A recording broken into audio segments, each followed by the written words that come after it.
അങ്ങനെ കാത്തിരിപ്പിനൊടുവിൽ ദൃശ്യം 3 എന്ന ചിത്രത്തിൻ്റെ ഒഫീഷ്യൽ ടീസർ ഇതാ ആരാധകർക്ക് മുന്നിൽ എത്താൻ പോവുകയാണ്. അതിൻ്റെ ഒഫീഷ്യൽ അപ്ഡേഷനാണ് ഇന്നത്തെ വീഡിയോയിൽ നമ്മൾ നോക്കാൻ പോകുന്നത്. വീഡിയോയിൽ മുൻപ് വീഡിയോ ലൈക്ക് ചെയ്യുക, ചാനൽ സബ്സ്ക്രൈബ് ചെയ്യുക. ഈ വരുന്ന മെയ് മാസം അങ്ങോട്ട് ധാരാളം ചിത്രങ്ങൾ OTT റിലീസിനെത്തും.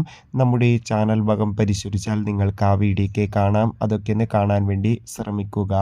ജിത്തു ജോസഫിൻ്റെ സംവിധാനത്തിൽ മോഹൻലാൽ, മീന, സിദ്ദിഖ്, ആശ ശരത് എന്നൊക്കെ പ്രധാന കഥാപാത്രങ്ങളായിട്ട് ഈ വരുന്ന മെയ് 21 റിലീസിനെത്താൻ പോകുന്ന ചിത്രമാണ് ദൃശ്യം 3. എല്ലാ സിനിമാ പ്രേമികളും ഒരേപോലെയാണ് ദൃശ്യം 3 എന്ന ചിത്രത്തിൻ്റെ ഓരോ അപ്ഡേഷനും അറിയാൻ വേണ്ടി ഏറെ ആകാംക്ഷയോടെ കാത്തിരിക്കുന്നത്. ഫൈനലി ചിത്രത്തിൻ്റെ ഒഫീഷ്യൽ ടീസർ ഇതാ എത്താൻ പോവുകയാണ്.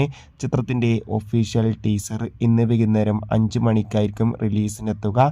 കാത്തിരിക്കാം ദൃശ്യം 3 എന്ന ചിത്രത്തിൻ്റെ ഒരു കിടിലൻ ടീസറിനായി.